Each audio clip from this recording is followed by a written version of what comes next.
Close your eyes and imagine receiving a visit from someone who has already been buried. Not in a dream, not in your imagination, but standing beside your bed night after night. Imagine that the visitor is your own daughter. She doesn't cry, she doesn't scream. She simply says, "Mother, I didn't die. I was murdered." Tonight we travel back to the year 1897 to the quiet hills of Greenbrier County, West Virginia, where one mysterious death became one of the strangest true stories in American history. Even today, many people still ask the same question: can the dead really speak? The town was peaceful. Small wooden homes sat among rolling green hills. Families knew one another by name. Life moved slowly. People believed in faith, hard work, and helping their neighbors. Among them lived a beautiful young woman named Zona Heister Shue. She was kind, friendly, and full of hope for the future. Not long after meeting a blacksmith named Erasmus Shue, the two fell in love. Their marriage happened quickly. To the people around them, they looked like an ordinary young couple beginning a new life together. But no one knew that only a few months later, this peaceful love story would become one of America's greatest mysteries. The first months of Zona and Erasmus's marriage seemed peaceful. Neighbors often saw the young couple walking together through the quiet streets of Greenbrier County. Zona smiled often. She believed she had finally found happiness. But behind the closed door of their small wooden home,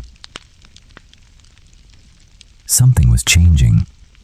Erasmus Shue had a mysterious past. Few people knew much about him. He rarely spoke about his life before arriving in town. Some neighbors quietly whispered that he had a quick temper. Others simply avoided asking questions. Still, no one imagined anything terrible could happen. Then, on a cold winter morning, everything changed. A young boy from the neighborhood was sent to the Shue house to deliver a small message. He knocked on the front door. No answer. He knocked again. Silence. Slowly, he pushed the door open. The house was completely quiet. Then he looked toward the staircase and froze. There, lying motionless at the bottom of the stairs, was Zona. Her body was perfectly still. Her eyes stared into nothing. The frightened boy ran outside as fast as he could, screaming for help. Within minutes, neighbors rushed to the house. The local doctor was called immediately, but by the time he arrived, it was already too late. Zona Heister Shue was dead. No one in the room could explain what had happened. Was it an accident? A sudden illness? Or something far more terrifying? The answer was only beginning to unfold. News of Zona's death spread quickly throughout the small community. Friends and neighbors gathered for the funeral. The atmosphere was heavy with sadness. But something strange happened that day, something many people would later remember. Erasmus Shue refused to leave Zona's body alone. Whenever someone approached the coffin, he stepped between them. Whenever someone tried to look closely at her face, he became nervous, almost protective, almost afraid. Witnesses later said he carefully wrapped a high-necked dress and scarf around Zona's neck. At the time, no one thought much about it. Grief affects people in different ways. Perhaps he was simply heartbroken. Perhaps he couldn't bear the thought of losing his wife.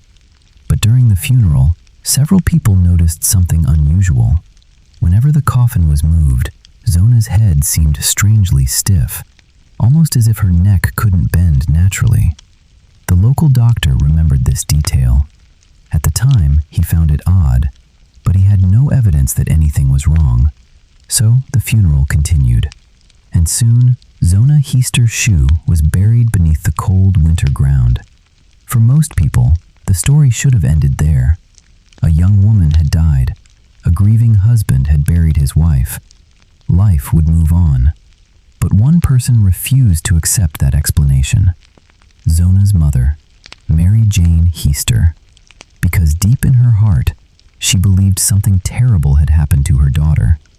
And in the nights that followed, she would claim that Zona returned to tell her the truth. That night, after the funeral, Mary Jane Heaster couldn't sleep.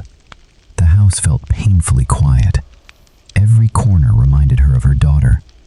She knelt beside her bed, closed her eyes, and prayed, "Lord, if my daughter did not die naturally, please, show me the truth." Nothing happened. The room remained silent. The candle slowly burned lower. Mary finally drifted to sleep. Then, she heard footsteps, soft, slow, coming from the hallway. She opened her eyes. Standing in the doorway was Zona, not as she had appeared in the coffin, but healthy, calm, almost glowing in the darkness. Mary couldn't speak. She couldn't move. Zona looked directly into her mother's eyes. Then she whispered, "Mother, I didn't fall." The room became colder. Zona slowly continued, "My husband killed me." Mary stared in complete disbelief. Tears filled her eyes. Zona stepped closer. She explained that an argument had turned violent. Erasmus had grabbed her, twisted her neck, until it broke. To prove she was telling the truth, the ghost slowly turned her head. Farther, farther, until it faced completely backward. Then, just as suddenly as she appeared, Zona vanished. The room was silent once again. Mary remained awake until sunrise. Most people would have dismissed it as a dream, but Mary believed every single word. The next morning, she made a decision that would change American history forever. She would go to the local prosecutor and tell him everything. Mary Jane Heaster walked to the local prosecutor's office with tears in her eyes. She knew people might laugh at her. After all, who would believe that a ghost had solved a murder?